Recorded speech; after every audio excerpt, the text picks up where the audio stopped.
ஃபேனை சுவிட்ச் ஆஃப் பண்ணாலும் சில செகண்ட்ஸ்க்கு ஃபேன் சுற்றிக்கிட்டே இருக்கும். கேமரா ஃப்ளாஷ் எப்படி சடனாக பிரைட் லைட்டை கொடுக்கும்? கரண்ட் இல்லாமல் இந்த எனர்ஜி எங்கே ஸ்டோர் ஆகியிருக்கு தெரியுமா?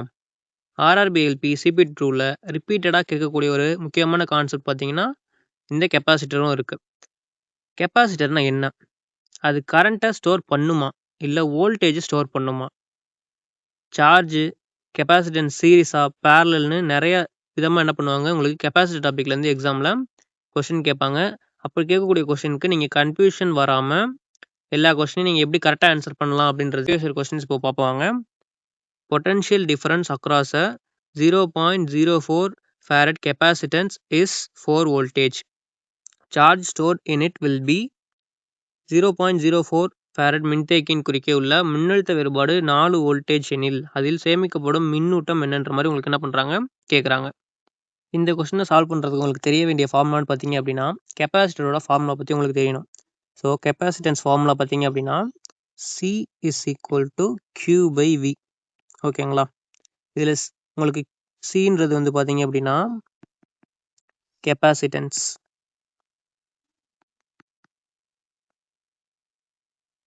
கெப்பாசிட்டன்ஸோட யூனிட்னா உங்களுக்கு ஃபாரட் எஃப். இதே வந்து பார்த்தீங்கன்னா கியூன்றது உங்களுக்கு சார்ஜ் ஸ்டோர்டு, எவ்வளோ சார்ஜ் வந்து இதில் ஸ்டோர் ஆகிருக்கு அப்படின்றது.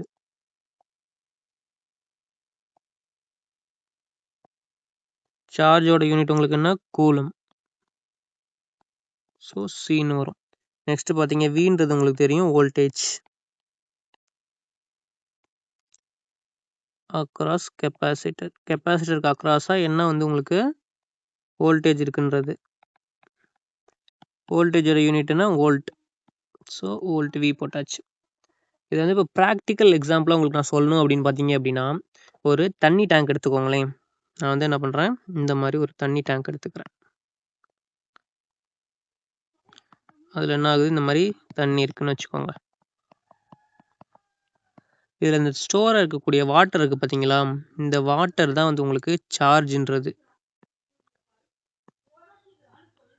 இதில் இருக்கக்கூடிய இந்த ப்ரெஷர், தண்ணியோட ப்ரெஷர் இருக்கும் பார்த்தீங்களா, இப்படி ஸ்டோராக இருக்கிறனால அது ஏதோ ஒரு இதில் இருக்கும். அப்படின்னும் போது இங்கே ஒரு ப்ரெஷர் இருக்கும். அந்த ப்ரெஷர் தான் வந்து உங்களுக்கு என்னது வோல்டேஜ். இந்த டேங்கோட சைஸ் இருக்குது பார்த்தீங்களா, இதுதான் வந்து உங்களுக்கு கெப்பாசிட்டன்ஸ் அப்படின்றது. இதை வந்து நீங்கள் இப்போ எலக்ட்ரிக்கலாக யோசிச்சிங்க அப்படின்னா இந்த தண்ணின்றது உங்களுக்கு என்னது சார்ஜ்னு சொல்கிறோமா, சார்ஜ்ன்றது என்னது உங்களுக்கு அந்த எலக்ட்ரான்ஸோட அந்த ஃப்ளோ தான் நம்ம என்ன எலக்ட்ரான்ஸ் தான் நம்ம என்ன சொல்கிறோம் இந்த இடத்துல சார்ஜஸ் அப்படின்னு சொல்கிறோம். இந்த இடத்துல வேறு வந்து பார்த்திங்க அப்படின்னா இந்த வோல்டேஜ்ன்றது என்ன சொன்னோம், இந்த வாட்டரோட ப்ரெஷர்னு சொன்னோமா, அதே மாதிரி இந்த எலக்ட்ரான்ஸ் வந்து என்ன ஆகும் ஃப்ளோ ஆகும். ஃப்ளோ ஆகிறத நம்ம என்ன சொல்லுவோம் கரண்ட்டுன்னு சொல்லுவோம். அப்படின்னா அந்த எலக்ட்ரான்ஸ் ஃப்ளோ ஆகிறதுக்கு ஒரு ப்ரெஷர் தேவைப்படுது. அந்த ப்ரெஷர் தான் என்னது வோல்டேஜ். அடுத்து பார்த்தீங்கன்னா இந்த கெப்பாசிட்டன்ஸ் அப்படின்றது இந்த வாட்டர் டேங்க்னு சொன்னோமா, இந்த வாட்டர் டேங்க்னு ஏன் சொல்கிறோம் அப்படின்னா இப்போ இந்த சார்ஜஸ்ன்றது தான் உங்களுக்கு என்னது இந்த தண்ணின்றது. அப்போது எவ்வளோ அமௌண்ட் ஆஃப் சார்ஜஸ் வந்து நம்ம ஸ்டோர் பண்ணி வைக்க முடியும் அப்படின்றதான் நமக்கு என்னது அந்த ஸ்டோரேஜ் கெப்பாசிட்டியை தான் நம்ம என்ன சொல்கிறோம் கெப்பாசிட்டன்ஸ் அப்படின்னு சொல்கிறோம். உங்களுக்கு வந்து ப்ராக்டிக்கலாக அது புரிஞ்சிருக்கும் அப்படின்னு நினைக்கிறேன். நெக்ஸ்ட்டு பார்த்தீங்க அப்படின்னா ஒரு பெரிய டேங்க் இருக்குது அப்படின்னா அதில் வந்து நம்ம என்ன பண்ணலாம், நிறைய தண்ணியை வந்து ஸ்டோர் பண்ணி வைக்க முடியும் ஒரே ப்ரெஷரில். இதே மாதிரி கெப்பாசிட்டர் பார்த்தீங்கன்னா பெரிய கெப்பாசிட்டன்ஸ் இருக்குது அப்படின்னா அந்த இடத்துல நம்ம நிறைய சார்ஜஸ் என்ன பண்ண முடியும் சேம் வோல்டேஜில் ஸ்டோர் பண்ணி வைக்க முடியும். இப்போது நியூமெரிக்கல் ஃபார்முலா பார்த்துட்டிங்கன்னா C = Q/V அப்படின்றதும் பார்த்தாச்சு. இதுலேருந்து நீங்கள் என்ன பண்ணலாம், கெப்பாசிட்டன்ஸோட ஃபார்முலா Q/V சார்ஜ் பை வோல்டேஜ்னு பார்த்தோமா, இதுலேருந்து நீங்கள் வந்து ஒரு ஃபார்முலாவா இந்த ஃபார்முலாவை நீங்கள் இன்னும் மாதிரி மாற்றி என்ன மாதிரி எழுதலாம், இப்போது வோல்டேஜ் எந்த பக்கம் எடுத்துருவாங்க, இந்த கெப்பாசிட்டன்ஸ் இந்த பக்கம் எடுத்துருவாங்க. அப்படி மாற்றினீங்கன்னா உங்களுக்கு என்ன ஆகிடும், V இந்த பக்கம் வந்துருமா, C = Q/C அப்படின்ற மாதிரி உங்களுக்கு இன்னொரு ஃபார்முலா கிடைக்கும் வோல்டேஜுக்கு. இதே வந்து நீங்கள் என்ன பண்ணிக்கலாம், இன்னொரு ஃபார்முலாவும் எழுதலாம். இப்போ Q மட்டும் எடுத்துக்கோங்க. இந்த ஃபார்முலாவில் Q இருக்குது, கீழே டிவிஷனில் V இருக்குது. அந்த V இந்த பக்கம் எடுத்துகிட்டு போயிட்டீங்கன்னா C × V, Q = CV அப்படின்னு உங்களுக்கு 3 ஃபார்முலாவை இதுலேருந்து கிடைக்குது. அப்போ நீங்கள் ஒரு ஃபார்முலா ஞாபகம் வச்சுக்கிட்டிங்கனாலே இதுலேருந்து 3 டேட்டா கேட்டால் நீங்கள் என்ன பண்ணிடலாம் எடுத்துகிட்டு வந்துடலாம். இப்போ இதுக்கு இன்னொரு ரியல் லைஃப் எக்ஸாம்பிள் சொல்லணும் அப்படின்னு பார்த்தீங்க அப்படின்னா இப்போ கேமரா ஃப்ளாஷ் இருக்குது பார்த்தீங்களா, அதில் வந்து உங்களுக்கு என்ன ஆகும் கெப்பாசிட்டர் வந்து ஸ்டோர் பண்ணி வைக்கும் சார்ஜஸை கொஞ்சம் கொஞ்சமாக ஸ்லோவாக பேட்டரியிலேருந்து சார்ஜஸ் எடுத்து ஸ்டோர் பண்ணி வச்சுக்கும். இப்போ நீங்கள் ஷட்டர் பட்டனை ப்ரெஸ் பண்ணும்போது அது வந்து ஸ்டோர் பண்ணி வச்சிருக்கக்கூடிய சார்ஜஸை ரிலீஸ் பண்ணும் ரொம்ப குயிக்காக. அதனால தான் உங்களுக்கு பிரைட் ஃப்ளாஷ் உடனே ப்ரொடியூஸ் ஆகுது. சரி, ஓகே. இப்போ உங்களுக்கு கெப்பாசிட்டர்ஸ் பற்றின ஒரு பேசிக் ஐடியா தியரி வந்து உங்களுக்கு புரிஞ்சிருக்கும். நெக்ஸ்ட் இப்போ வாங்க நம்ம கொஸ்டின்குள்ளே போயிடலாம். இப்போ potential difference across 0.04 farad capacitance. அப்போ உங்களுக்கு கெப்பாசிட்டன்ஸோட வேல்யூ என்னன்னு சொல்லிட்டாங்க, சியோட வேல்யூ 0.04 ஃபாரட்னு சொல்லிட்டாங்க. Is 4 voltage. பொட்டன்ஷியல் டிஃபரன்ஸ்ன்றது என்ன, உங்களுக்கு வோல்டேஜோட வேல்யூ என்னன்னு சொல்லிட்டாங்க, 4 வோல்டேஜ்னு சொல்லிட்டாங்க. அப்படின்னா charge stored in it will be, அப்போ எவ்வளோ சார்ஜ் வந்து அங்கே ஸ்டோர் ஆகிருக்கும் அப்படின்ற மாதிரி கேட்குறாங்க. இப்போ வந்து உங்களுக்கு 0.04 ஃபாரட் இருக்கக்கூடிய ஒரு வாட்டர் டேங்க்கில் 4 வோல்டேஜ்ன்ற ப்ரெஷரில் சம் அமௌண்ட் ஆஃப் சார்ஜஸ் இருக்கான். அப்போ அந்த சார்ஜஸ் வந்து உங்களுக்கு எவ்வளோ இருக்குது அப்படின்னு எனக்கு சொல்லுங்கன்னு கேட்குறாங்க. அதை கண்டுபிடிக்கிறதுக்கு நம்ம என்ன பண்ணியிருக்கோம், இந்த ஃபார்முலா நமக்கு சொல்லியிருக்கோம். நமக்கு சியோட வேல்யூ வியோட வேல்யூ ரெண்டுமே தெரிஞ்சிருச்சு, கெப்பாசிட்டன்ஸோட வேல்யூவும் வோல்டேஜோட வேல்யூவும். அப்போ நம்ம கெப்பாசிட்டன்ஸ் வேல்யூவும் வோல்டேஜ் வேல்யூ இதை சப்ஸ்டிட் பண்ணிட்டோம் அப்படின்னா ஒரு அன்னோன் குவான்டிட்டி Q தான் இருக்கும். Qவோட வேல்யூ நமக்கு தெரிஞ்சிடுமா. அப்போ சியோட வேல்யூ சப்ஸ்டிட் பண்ணுங்கள். சிக்கு பதிலாக என்ன பண்ணிக்கலாம், 0.04 சப்ஸ்டிட் பண்ணிக்கலாமா. C is equal to Q/V. Qவோட வேல்யூ தான் நம்ம கண்டுபிடிக்கணும், அது இருக்கட்டும். வோல்டேஜோட வேல்யூ உங்களுக்கு 4 வோல்டேஜ்னு சொல்லிட்டாங்க. அப்போ 4ன்றதை இங்கே போட்டுக்கிறோம். எனக்கு தேவை Qவோட வேல்யூ தான் தேவை. அப்போ நான் அதை பண்ணிக்கிறேன், இந்த 4 இந்த பக்கம் எடுத்துகிட்டு போகிறேன். அப்படின்னா உங்களுக்கு என்ன கிடைக்கும், 0.04 into 4 is equal to Qன்னு கிடைக்குமா. இதில் உங்களுக்கு ஸ்பேஸ் தான் இருக்குது, அப்போ இந்த பக்கம் எழுதிக்கலாம். 0.04 into 4 is equal to Qன்னு கிடைக்கும். இப்போது 0.04 into 4 பண்ணிங்கன்னா உங்களுக்கு என்ன கிடைக்கும், நீங்கள் என்ன பண்ணுங்கள், 4 into 4 பண்ணுங்கள். 4 into 4 பண்ணிங்கன்னா உங்களுக்கு என்ன ஆகிடும், 16 கிடைக்குமா. நெக்ஸ்ட்டு பாருங்கள், இந்த இடத்துல வந்து பாயிண்ட் வந்து உங்களுக்கு என்ன இருக்குது, 1 2 2 டிஜிட் பின்னாடியிலேருந்து தள்ளி வச்சுருக்காங்க. அப்போ நீங்கள் மல்டிபிள் பண்ணதுக்கப்புறமா என்ன பண்ணணும், பாயிண்ட்டை 2 டிஜிட் தள்ளி வைக்கணும். பாயிண்ட் இங்கே இருக்குன்னு வச்சுக்கோங்களேன். அப்போ 1 2, அப்போ 2 பாயிண்ட் தள்ளி வச்சிட்டிங்கன்னா உங்களுக்கு என்ன கிடைக்கும், 0.16 Qன்றது உங்களுக்கு என்னது, சார்ஜோட யூனிட் என்னன்னு சொல்லியிருக்கோம், கூலும். அப்போது சி அப்படின்னு உங்களுக்கு Qவோட வேல்யூ கிடச்சிருக்கு. 0.16 கூலும் அப்படின்றது எங்கே இருக்குது அப்படின்னு பார்க்குறேன். ஆப்ஷன் சியில் இருக்குது. ஆப்ஷன் சியை சூஸ் பண்ணிக்கலாமா. நெக்ஸ்ட் கொஸ்டின் பாருங்கள். In capacitor the electric charge is stored in dash. ஒரு மின்தேக்கியில் மின்னூட்டம் டேஷில் சேமிக்கப்படுகிறது அப்படின்னு கேட்குறாங்க. இப்போ இந்த கொஸ்டினுக்கு நிறைய பேர் ஆப்ஷனை பார்த்த உடனே மெட்டல் பிளேட்ஸ் அப்படின்ற ஆப்ஷனை போய் டக்குன்னு சூஸ் பண்ணிடுவாங்க. ஆனால் அது தப்பு. சரி, இப்போ கான்செப்ட் புரிஞ்சுக்கோங்க. ஒரு கெப்பாசிட்டரில் 2 மெட்டல் பிளேட் இருக்கும், சரிங்களா. இப்படி ஒரு மெட்டல் பிளேட் இருக்குன்னு வச்சுக்கோங்க, இங்கே ஒரு மெட்டல் பிளேட் இருக்குன்னு வச்சுக்கோங்களேன். அதுக்கு நடுவில் வந்து உங்களுக்கு ஒரு மின்காப்பு பொருள், அதாவது டை எலக்ட்ரிக் மீடியம் இந்த இடத்துல இருக்கும், சரிங்களா. நம்ம பேட்டரியை கனெக்ட் பண்ணும்போது அந்த 2 பிளேட்டுக்கு இப்போ வந்து நான் என்ன பண்ணுறேன், இது கூட வந்து ஒரு பேட்டரியை கனெக்ட் பண்ணுறேன்னு வச்சுக்கோங்க. இப்போ நீங்கள் பேட்டரி கனெக்ட் பண்ணும்போது இந்த 2 பிளேட்டுக்கு நடுவில் வந்து ஒரு மின்புலம், எலக்ட்ரிக் ஃபீல்டு வந்து இந்த இடத்துல என்ன ஆகும், உருவாகும்.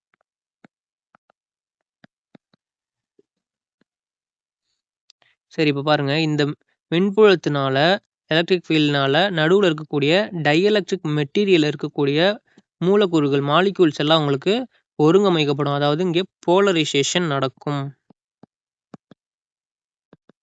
ஓகேங்களா. அதாவது ஆற்றல் அல்லது உங்களுக்கு மின்னூட்டம் உங்களுக்கு மின்புல வடிவத்தில் இந்த டைஎலக்ட்ரிக் மீடியத்தில் தான் வந்து என்ன பண்ணும், சேமிக்கப்படும். மெட்டல் பிளேட்ஸில் வெறும் வந்து உங்களுக்கு கண்டக்டராக தான் செயல்படுமே தவிர சார்ஜ் ஸ்டோர் ஆகிறது நடுவில் இருக்கக்கூடிய இந்த டைஎலக்ட்ரிக் மெட்டீரியலில் தான். இதை எக்ஸாம்ஸில் நீங்கள் எப்படி ஞாபகம் வச்சுக்கலான்னு பார்த்தீங்கன்னா, கெப்பாசிட்டரில் எனர்ஜி எங்கே ஸ்டோர் ஆகுது அப்படின்னு கேட்டாங்க அப்படின்னா மின்புல வடிவில், அதாவது இந்த ஃபார்ம் ஆஃப் எலக்ட்ரிக் ஃபீல்ட் அப்படின்னு சொல்லணும். இப்போது மின்புலம் எங்கே இருக்கும், 2 பிளேட்டுக்கும் நடுவில் இருக்கக்கூடிய டைஎலக்ட்ரிக்கில் தான் உங்களுக்கு இருக்கும். ஸோ மாற்றி யோசிச்சிங்கன்னா ஆன்சர் ஈஸியாக என்ன பண்ணிடலாம், கண்டுபிடிச்சிடலாம். சரி, இப்போ நமக்கான கரெக்டான ஆன்சர் அப்படின்னா என்ன வரும், ஆப்ஷன் ஏ டைஎலக்ட்ரிக், மின்காப்பு பொருள். இதை தான் வந்து கரெக்டான ஆன்சர். ஸோ என்ன பண்ணுறோம், ஆப்ஷன் ஏவை சூஸ் பண்ணிக்கிறோம். இதில் மெட்டல் பிளேட்ஸ் ஏன் சூஸ் பண்ணலைன்னா அது என்னது, ஜஸ்ட் வந்து உங்களுக்கு கண்டக்டர் தான், அதனால தான் என்ன பண்ணல, கண்டக்டராக தான் ஆக்ட் ஆகுதுன்றனால ஆப்ஷன் பி சூஸ் பண்ணல. Dielectric as well as metals, இங்கேயும் வந்து உங்களுக்கு இதாகும், இங்கேயும் ஸ்டோர் ஆகும் அப்படின்றாங்க. அப்படின்னும் போது நமக்கு மெட்டல் பிளேட்ஸில் ஸ்டோர் ஆகாது, கண்டக்டராக தான் செயல்படுன்றனால ஆப்ஷன் சியும் சூஸ் பண்ண முடியாது. நெக்ஸ்ட் பார்த்தீங்கன்னா நெய்தர் டைஎலக்ட்ரிக் நார் மெட்டல் பிளேட்ஸ், ஆல்ரெடி சொல்லியாச்சு நமக்கு டைஎலக்ட்ரிக்கில் தான் ஸ்டோர் ஆகும்னு சொல்லிட்டு. அப்படின்னும் போது இங்கே டைஎலக்ட்ரிக்லையும் ஸ்டோர் ஆகாது, மெட்டல் பிளேட்லையும் ஸ்டோர் ஆகுதுன்னு சொல்கிறாங்க. அதனால தான் ஆப்ஷன் டியை சூஸ் பண்ணல. நெக்ஸ்ட் கொஸ்டின் பாருங்கள். A 6-dot mica capacitor color coded white, red, green, brown, red and yellow has the capacitance value of dash. வெள்ளை, சிவப்பு, பச்சை, பழுப்பு, சிவப்பு மற்றும் மஞ்சள் ஆகிய வண்ணக் குறியீடுகள் கொண்ட 6 புள்ளி மைக்கா மின்தேக்கியின் மின்தேக்க மதிப்பு என்னன்னு கேட்குறாங்க. சரி, இப்போ இதில் வந்து இந்த 6 டாட் மைக்கா கெப்பாசிட்டரோட ரூல் என்னன்னு சிம்பிளாக பார்த்துடலாம். இந்த 6 புள்ளிகளில் முதல் புள்ளி, அதாவது ஃபஸ்ட்டு டாட், 6 டாட் கொடுத்துருக்காங்கல்ல, உங்களுக்கு என்ன சொல்லியிருக்காங்க, ஃபஸ்ட்டு டாட் ஒயிட்னு சொல்லியிருக்காங்களா. ஒயிட் வந்து உங்களுக்கு, அதாவது இந்த ஒயிட் கலர்ன்றது இது என்ன வகையான கெப்பாசிட்டர்னு சொல்லும். இப்போ வந்து பார்த்தீங்கன்னா மைக்கா கெப்பாசிட்டருக்கு ஒயிட் இல்லை உங்களுக்கு பிளாக் இருக்கும். ஸோ இது வந்து விச் டைப் ஆஃப் கெப்பாசிட்டர் அப்படின்னு சொல்லுது. அதுக்கு தான் இந்த ஃபஸ்ட்டு டாட் வருது. நெக்ஸ்ட் பார்த்தீங்க அப்படின்னா இந்த ரெண்டாவது புள்ளி ரெட்டுன்னு கொடுத்துருக்காங்களா, அப்போது செகண்ட் டாட். செகண்ட் டாட் வந்து உங்களுக்கு முதல்ல வரக்கூடிய ஃபர்ஸ்ட் டிஜிட்டை வந்து சொல்லுது. கெப்பாசிட்டர் வேல்யூ வரும் பார்த்தீங்களா, அதில் வந்து வரக்கூடிய ஃபஸ்ட்டு டிஜிட் வேல்யூ உங்களுக்கு இந்த ரெட்டு தான் சொல்லும். நெக்ஸ்ட்டு பார்த்தீங்க அப்படின்னா தேர்டு டாட் வந்து என்ன சொல்லுது உங்களுக்கு, க்ரீனுன்னு சொல்லியிருக்காங்களா.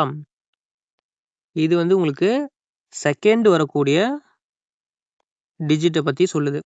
ஃபார் எக்ஸாம்பிளுக்கு வந்து இப்போது ஃபஸ்ட்டு கெப்பாசிட்டரோட வேல்யூ வந்து உங்களுக்கு 215 இருக்குன்னு வச்சுக்கோங்களேன். இந்த 2ன்றது தான் வந்து உங்களுக்கு ஃபஸ்ட் டிஜிட், இந்த 5ன்றது தான் வந்து உங்களுக்கு செகண்ட் டிஜிட். அதை தான் வந்து இந்த செகண்ட் அண்ட் தேர்ட் டாட் சொல்லுது. நெக்ஸ்ட்டு பார்த்தீங்க அப்படின்னா ஃபோர்த் டாட் எடுத்துக்கிட்டிங்கன்னா இது வந்து உங்களுக்கு மல்டிப்ளேயர், அதாவது 10 அடுக்கு மடங்கில் வரும். Fourth dot multiplayer.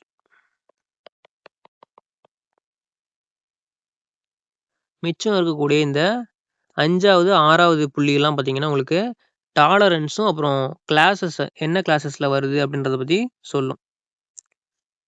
5th and 6th tolerance and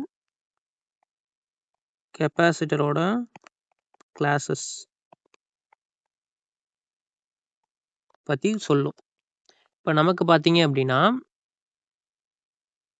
உங்களுக்கு கெப்பாசிட்டன்ஸோட வேல்யூ தானே கேட்டிருக்காங்க இந்த ஃபைனலாக ஆன்சர் பார்த்தீங்க அப்படின்னா ஆப்ஷனில். அப்போ நமக்கு டாலரன்ஸ் பற்றி இங்கே நம்ம யோசிக்க வேண்டியதில்லை. கெப்பாசிட்டரோட கிளாஸஸ் என்ன வரும்னு சொல்லி நீங்கள் யோசிக்க தேவையில்லை. என்ன டைப் ஆஃப் கெப்பாசிட்டர் வரும்னு யோசிக்க தேவையில்லை. செகண்டு, தேர்டு, ஃபோர்த்து இது தெரிஞ்சிச்சுனாலே நீங்கள் என்ன பண்ணிடலாம், கெப்பாசிட்டன்ஸோட வேல்யூ கண்டுபிடிச்சிடலாம். ஏன்னா நமக்கு தேவை ஃபஸ்ட் டிஜிட், செகண்ட் டிஜிட், அப்புறம் மல்டிப்ளேயர் ஏதாவது இருக்குன்னா மல்டிப்ளேயர். இப்போது நம்ம ரெசிஸ்டர்ஸ் கலர் கோடிங் ட்ரிக்கு இருக்குது, உங்களுக்கு தெரியும் தான். தெரிஞ்சவங்களுக்கு ஓகே, தெரியாதவங்க நோட் பண்ணி வச்சுக்கோங்க. B B Roy, great Britain, very good wife. இப்போ இதில் நீங்கள் பார்த்தீங்கன்னா நான் ஒரு சில வேர்ட்ஸில் ஒரு சில லெட்டர்ஸ்லையும் வேர்ட்ஸ்லையும் என்ன பண்ணியிருப்பேன், கேபிட்டல் லெட்டர்ஸ் யூஸ் பண்ணியிருப்பேன். ஒரு சில இதில் வந்து ஸ்மால் லெட்டர்ஸ் யூஸ் பண்ணியிருப்பேன். இந்த இடத்துல நீங்கள் ஃபோக்கஸ் பண்ண வேண்டியதுன்னு பார்த்தீங்க அப்படின்னா கேபிட்டல் லெட்டர்ஸ் மட்டும்தான். ஃபஸ்ட்டு பிபி கேப்ஸ் போட்டிருக்கோமா, நெக்ஸ்ட்டு உங்களுக்கு இந்த ராயின்றதும் கேப்ஸ் போட்டிருக்கோமா, கிரேட்டில் வந்து ஜி மட்டும் கேப்ஸு, பிரிட்டனில் வந்து உங்களுக்கு பி கேப்ஸு, வெரியில் வி கேப்ஸு, குட்டில் ஜி கேப்ஸு, ஒய்ஃபில் டபிள்யூ கேப்ஸ். ஏன் இதை இப்போ சொல்கிறேன் அப்படின்னு பார்த்தீங்கன்னா, ரெசிஸ்டன்ஸோட உங்களுக்கு கலர் கோடிங் உங்களுக்கு மனப்படமாக தெரியும் அப்படின்னா பிரச்சனை இல்லை. மனப்படமாக எனக்கு தெரியாது சார், எனக்கு வந்து நான் என்ன பண்ணுறதுன்றது உங்களுக்கு இது வந்து ஷார்ட்கட். இதை வச்சு நீங்கள் என்ன பண்ணிடலாம், ரெசிஸ்டன்ஸோட கலர் கோடிங் வேல்யூ நீங்கள் டக்குன்னு எடுத்துகிட்டு வந்துடலாம். இதை வந்து உங்களுக்கு நான் நெக்ஸ்ட் பேஜில் வந்து சொல்கிறேன். இப்போ வந்து என்ன எழுதுனீங்க, பிபி ராய், கிரேட்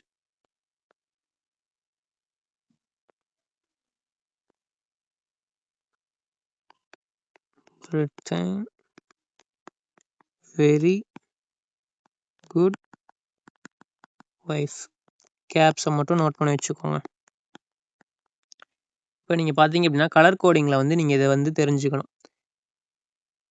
கலர் கோடிங்கில் வந்து உங்களுக்கு இப்போ ஒரு ரெசிஸ்டர்ஸ் இருக்குன்னு வச்சுக்கோங்களேன். ரெசிஸ்டர் நீங்கள் பார்த்தீங்க அப்படின்னா இந்த மாதிரி இருந்திருக்கும்.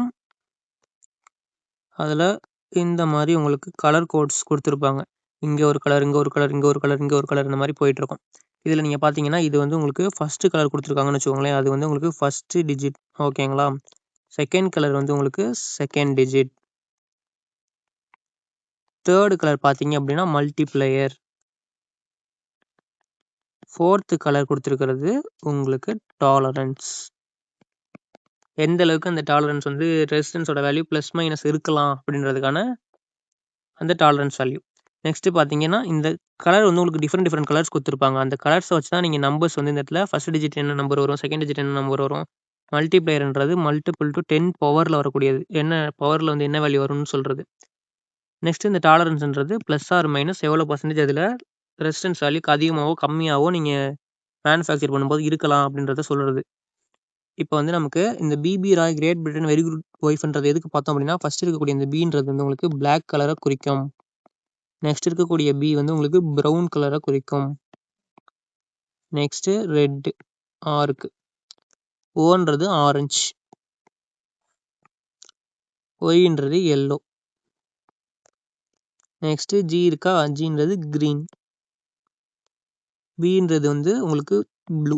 இந்த இடத்துல பி மட்டும் உங்களுக்கு 3 டைம் வரும். அப்போ வந்து நீங்கள் என்ன பண்ணிக்கோங்க, பி மட்டும் தனியாக ஞாபகம் வச்சுக்கோங்க. பிளாக், ப்ரௌன், ப்ளூ அப்படின்ற மாதிரி அதை ஒரு மைண்ட் செட்டில் தனியாக யோசிச்சு வச்சுக்கோங்க. ஏன்னா இதில் ஒரு சில கன்ஃபியூஸ் ஆவீங்க, அதுக்காக சொல்கிறேன். வின்னு பார்த்தீங்கன்னா வயலட். நெக்ஸ்ட்டு ஜி இருக்கா உங்களுக்கு கிரே, ஒய் டபிள்யூன்றது வந்து உங்களுக்கு ஒயிட்டு. இதெல்லாம் நான் ஏன் சார் பார்க்கணும் அப்படின்னு நீங்கள் கேட்குறீங்க அப்படின்னா, இது வந்து நீங்கள் கொஸ்டினில் நீங்கள் திரும்ப பார்க்கும்போது உங்களுக்கு புரியும். இப்போ நான் வந்து ஃபஸ்ட் டிஜிட் சொன்னேன். ஃபஸ்ட் டிஜிட் வந்து உங்களுக்கு செகண்ட் டாட் வரும்னு சொல்லியிருக்கோமா. அப்போ ஃபஸ்ட் டிஜிட் வந்து உங்களுக்கு செகண்ட் டாட்டோட கலர் என்ன கொடுத்துருக்காங்கன்னு பாருங்கள், ரெட்டு கொடுத்துருக்காங்க. அப்படின்னா இங்கே கலர் கோடிங்கில் உங்களுக்கு என்ன வரும், ரெட்டு எங்கே இருக்குது. இப்போ உங்களுக்கு வேல்யூ வந்து பார்த்தீங்கன்னா பிளாக்னா உங்களுக்கு 0, ப்ரௌனுனா 1, ரெட்டுனா 2, ஆரஞ்சுனா 3, எல்லோனா 4, க்ரீனுனா 5, ப்ளூனா 6, வயலட்னா 7, கிரேனா உங்களுக்கு 8 அண்ட் ஒயிட்னா 9. இது வந்து நீங்கள் பார்த்தீங்கன்னா ஃபஸ்ட் டிஜிட்டில் கொடுத்துருக்காங்கன்னா நீங்கள் என்ன பண்ணிக்கலாம், ஃபஸ்ட் டிஜிட்டில் இந்த மாதிரி கலர் வருது அப்படின்னா பிளாக்னா 0ன்னு போட்டுக்கணும், ப்ரௌன்னா 1 போட்டுக்கணும், ரெட்டுனா 2ன்னு போட்டுக்கணும். அந்தந்த கலர்ஸ்க்கு பக்கத்தில் என்ன டிஜிட் வந்திருக்கோ அதை நீங்கள் என்ன பண்ணிக்கணும், அங்கே போட்டுக்கணும் ஃபஸ்ட் டிஜிட்டில். இதே வந்து உங்களுக்கு செகண்ட் டிஜிட்டில் இந்த கலர்ஸ் வருது அப்படின்னா சேம் அதே தான், no change. 0னா 0, 1னா 1, 2னா 2, 3னா 3, 4னா 4, 5னா 5, 6னா 6, 7னா 7, 8னா 8, 9னா 9.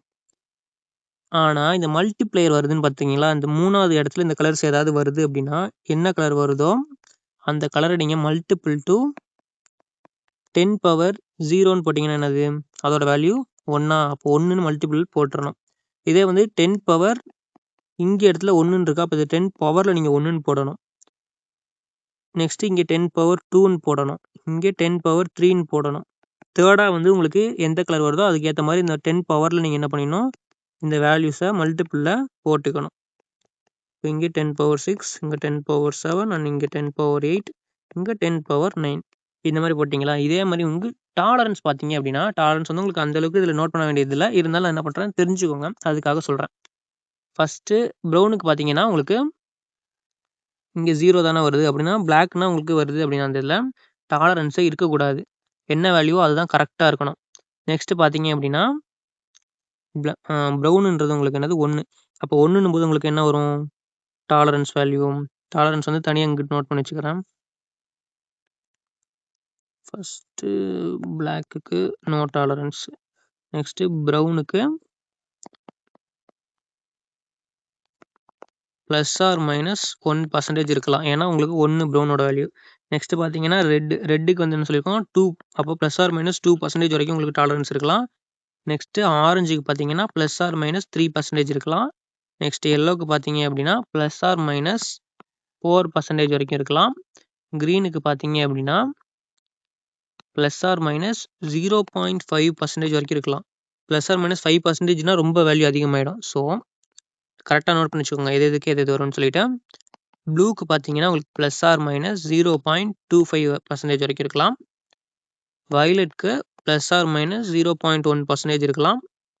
கிரேக்கு plus or minus 0.05% வரைக்கும் இருக்கலாம். நெக்ஸ்ட் பார்த்தீங்கன்னா கோல்டு அண்ட் சில்வர். கோல்டுக்கு வந்து உங்களுக்கு ப்ளஸ் ஆர் மைனஸ் 5% வரைக்கும் இருக்கலாம்.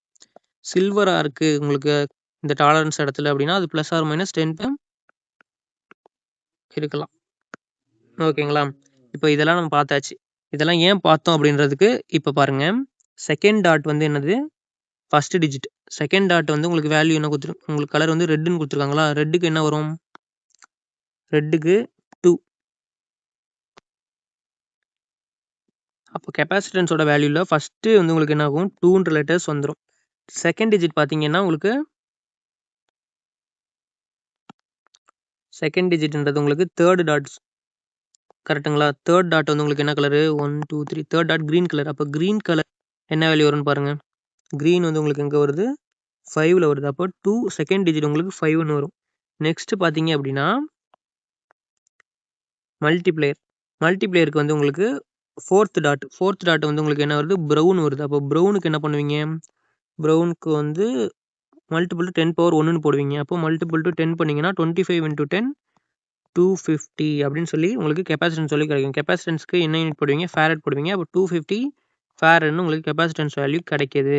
அப்போ 250 ஃபேரட் அப்படின்ற வேல்யூ எங்கே இருக்குது அப்படின்னு பாருங்கள். ஆப்ஷன் சியில் இருக்குது. ஸோ ஆப்ஷன் சியை சூஸ் பண்ணிக்கலாமா? நெக்ஸ்ட் கொஸ்டின் பாருங்கள். What will be the capacity of 4 capacitors of equal capacity C when connected in series? சமமான கொள்ளளவு C கொண்ட 4 மின்தேக்கிகளை தொடர் இணைப்பில் இணைக்கும் போது அவற்றின் கொள்ளளவு என்னவாக இருக்கும்னு கேட்குறாங்க. சரி, இப்போ கொஸ்டினில் என்ன கொடுத்துருக்கான்னு பார்த்தீங்கன்னா 4 கெப்பாசிட்டர்ஸ் இருக்குது. அது எல்லாத்தையும் என்ன பண்ணுறாங்க? 4மே ஒரு ஈக்குவல் கெப்பாசிட்டி இருக்குது. அதாவது ஒரு கெப்பாசிட்டரோட வேல்யூ வந்து 10 ஃபேரட் இருக்குது அப்படின்னா இன்னொரு கெப்பாசிட்டரோடதும் 10 ஃபேரட், இன்னொன்னோடதும் 10 ஃபேரட், இன்னொன்னோடதும் 10 farad, C1 C2 C3 C4 அப்படின்போது நீங்கள் எல்லாத்தையும் என்ன பண்ணிக்கலாம்? சீனே எடுத்துக்கலாம். ஏன்னா ஒரே வேல்யூ ஆஃப் த கெப்பாசிட்டர் தானே. ஸோ சீனே அவங்க என்ன பண்ணிட்டாங்க? கொடுத்துட்டாங்க ஈக்குவல் கெப்பாசிட்டி அப்படின்னு சொல்லிட்டு. இந்த 4 கெப்பாசிட்டரையும் சீரீஸாக கனெக்ட் பண்ணுறாங்க. சீரீஸ் கனெக்ஷனை நீங்கள் எப்படி கனெக்ட் பண்ணுவீங்க? கெப்பாசிட்டர் சிம்பிள் இப்படி போடுவீங்களா? C1 C2 C3 and C4. இதுவும் சி தான், இதுவும் சி தான், இதுவும் சி தான், இதுவும் சி தான். இப்போ அவங்க என்ன கேட்குறாங்கன்னா இந்த 4 கெப்பாசிட்டரும் சீரீஸாக இருக்குல்லங்க. இந்த 4 சீரீஸாக இருக்கக்கூடிய கெப்பாசிட்டரை வந்து நீங்கள் என்ன பண்ணுங்கள்? எனக்கு 4 கெப்பாசிட்டர்லாம் நான் போட முடியாது.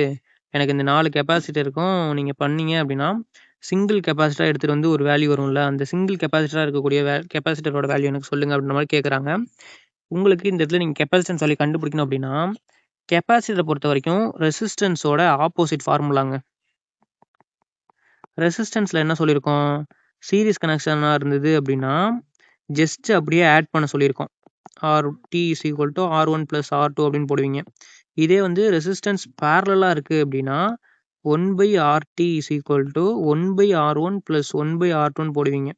இந்த இடத்துல கெப்பாசிட்டன்ஸ் சீரீஸாக இருக்குன்னா நீங்கள் ரெசிஸ்டன்ஸ் பேரலாக இருக்கக்கூடிய ஃபார்முலாவை யூஸ் பண்ணணும். ஃபார்முலானா நீங்கள் R1 R2 யூஸ் பண்ணிடக்கூடாது. இந்த இடத்துல வந்து 1/CT = 1/C1 + 1/C2 + 1/C3 இந்த மாதிரி எடுத்துகிட்டு போகணும்.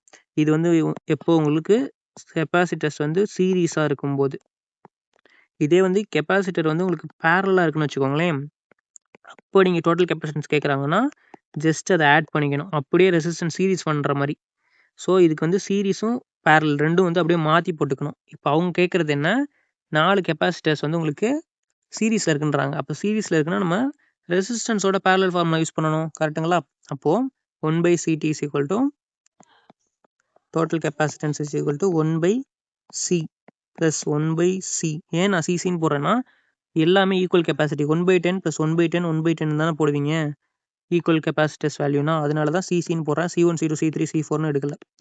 இப்போ எனக்கு கீழே எல்லாமே வந்து ஒரே எல்சிஎம்மில் ஒரே மாதிரி தான் இருக்குது அப்படின்போது நம்ம மேலே அப்படியே என்ன பண்ணிக்கலாம்? ஜஸ்ட்டு ஆட் பண்ணிக்கலாமா? அப்போ லெஃப்ட் சைடு 1/CT இருக்குது, ரைட் சைடு வந்து 1 2 3 4. அப்போது 4/C அப்படின்னு இருக்குது. எனக்கு தேவை டோட்டல் கெப்பாசிட்டன்ஸ் வேல்யூ தான் தேவை. 1/CT வேல்யூ தேவை கிடையாது. அதனால் என்ன பண்ணிக்கலாம்? இது தலைகீழாக நீங்கள் எழுதுனீங்கன்னா வந்து உங்களுக்கு எனக்கு என்ன கிடைக்கும்? C/4ன்னு கிடைக்கும். இல்லை உங்களுக்கு புரியலன்னா என்ன பண்ணுங்கள்? இந்த CTயை இந்த பக்கம் எடுத்துருவாங்க, இந்த சியை இந்த பக்கம் எடுத்துருவாங்க. அப்படி போட்டிங்கன்னா உங்களுக்கு என்ன கிடைக்கும்? லெஃப்ட் சைடு வந்து இந்த C போயிடும், ரைட் சைடு வந்து இந்த 4C அப்படின்னு இருக்கும். C = 4CT. எனக்கு தேவை CTயோட வேல்யூ தானே. அப்போ இந்த 4 வந்து திரும்ப கீழே எடுத்துகிட்டு வந்துருங்க. அப்போ C/4ன்னு உங்களுக்கு கடைசி அந்த வேல்யூ தான் கிடைக்கும். ஓகேங்களா? இப்போது C/4ன்ற வேல்யூ நமக்கு அதுதான் வந்து உங்களுக்கு ஃபைனல் கெப்பாசிட்டரோட இருக்கும் வேல்யூவாக இருக்கும்னு கண்டுபிடிச்சாச்சு. ஸோ C/4ன்ற ஆப்ஷன் எங்கே இருக்குன்னு பார்க்குறோம். ஆப்ஷன் பியில் இருக்குது. ஸோ ஆப்ஷன் பியை சூஸ் பண்ணிக்கலாமா? இந்த இடத்துல வந்து உங்களுக்கு ஒரு சூப்பரான ஷார்ட்கட்ஸ் ட்ரிக் சொல்கிறேன், நோட் பண்ணி வச்சுக்கோங்க. எப்போவுமே ஒரே வேல்யூ இருக்கக்கூடிய ஈக்குவல் வேல்யூ கெப்பாசிட்டர்ஸ் சீரீஸில் இணைச்சாங்க அப்படின்னா ஷார்ட்கட் ஃபார்முலான்னு பார்த்தீங்கன்னா டோட்டல் கெப்பாசிட்டன்ஸோட value total capacitance divided by எத்தனை கெப்பாசிட்டர்ஸ் அந்த மாதிரி உங்களுக்கு சீரியஸாக கனெக்ட் பண்ணியிருக்காங்களோ அதை கீழே போட்டுக்கோங்க என்ன. ஏன்னா இந்த இடத்துல வந்து உங்களுக்கு கடைசியாக கிடச்சிருக்கிறது என்ன, டோட்டல் கெப்பாசிட்டன்ஸ் வந்து C/4ன்னு கிடச்சிருக்கு. அப்போ என்ன கெப்பாசிட்டன்ஸ் வேல்யூ அவங்க கொடுத்துருந்தாங்க அந்த வேல்யூவை 4 டிவைட் பண்ணோன்னா என்ன பண்ணிடும், ஃபைனலாக ஈக்குவல் டோட்டல் கெப்பாசிட்டன்ஸ் வேல்யூ உங்களுக்கு கிடச்சிடும். அப்படின்னும் போது 2 கொடுத்துருந்தாங்க அப்படின்னா 2, 3 கொடுத்துருந்தாங்கன்னா டிவைடட் பை 3 அப்படின்றது உங்களுக்கு ஃபைனலாக வரும். டக்குன்னு நீங்கள் என்ன பண்ணிடலாம், C/3 C/4ன்னு ஆன்சர் போட்டுட்டு போயிட்டு இருக்கலாம். அதனால சொல்கிறேன். இப்போ நெக்ஸ்ட் கொஸ்டின் பாருங்கள். 2 condensers of capacity 2F and 3F are connected in series. A third condenser of 1 farad is connected in parallel to them. The resultant capacity in farad will be 2 farad மற்றும் 3 farad கொள்ளளவு கொண்ட 2 மின்தேக்கிகள் தொடர் இணைப்பிலும் 1 farad கொள்ளளவு கொண்ட மூன்றாவது மின்தேக்கி ஒன்று அவற்றுடன் பக்க இணைப்பிலும் இணைக்கப்பட்டால் அவற்றின் தொகுப்பயன் கொள்ளளவு ஃபாரடில் F எவ்வளவு இருக்கும் அப்படின்னு கேட்குறாங்க. ரொம்ப சிம்பிளுங்க. பார்க்க தான் வந்து கொஸ்டின் ரொம்ப பெருசு மாதிரி தெரியும். 2 வந்து கண்டென்சர்ஸ் ஆஃப் கெப்பாசிட்டி என்ன சொல்லியிருக்காங்க, 2 கெப்பாசிட்டர்ஸ் இருக்குன்னு வச்சுக்கோங்களேன். ஒன்று 2 farad, இன்னொன்று 3 farad. ரெண்டும் கனெக்டட் இன் சீரிஸாக கனெக்ட் ஆயிருக்கு. சீரிஸ் கனெக்ஷனாக நீங்கள் எப்படி போடுவீங்க, இது C1 இது C2, ஒன்றுத்தோட வேல்யூ 2F சொல்லிட்டாங்க, இன்னொருத்தோட வேல்யூ 3Fன்னு சொல்லிட்டாங்க. அப்புறம் connected in series. A third condenser of 1 farad is connected in parallel to them. அப்படின்னா இது ரெண்டுத்துக்கும் பேரலல்னா எது, இதுதானா இது ரெண்டுத்துக்கும் பேரலல் கனெக்ஷனாக இருக்க ஒரு இன்னொரு கெப்பாசிட்டர் கனெக்ட் பண்ணுறாங்களாம். எவ்வளோ கனெக்ட் பண்ணுறாங்களாம், 1 farad இருக்கக்கூடியதை கனெக்ட் பண்ணுறாங்களாம். அப்படின்னா இப்போ கனெக்ட் பண்ணி முடிச்சதுக்கப்புறம் இந்த ரெண்டுத்தையும் சீரியஸாக கனெக்ட் பண்ணி அதுக்கு பேரலாக கனெக்ட் பண்ணுறது ஒரே ஒரு கெப்பாசிட்டராக நீங்கள் எடுத்துகிட்டு வந்தீங்கன்னா என்ன கெப்பாசிட்டர் வேல்யூ வரும் அப்படின்னு எனக்கு சொல்லுங்கன்னு தான் உங்களுக்கு கேட்குறாங்க. நமக்கு என்ன தெரியும், கெப்பாசிட்டருக்கு வந்து சீரியஸாக இருக்குன்னா நம்ம ரெசிஸ்டன்ஸ் பேரல் ஃபார்முலா யூஸ் பண்ணணும்னு சொல்லியிருக்கோமா.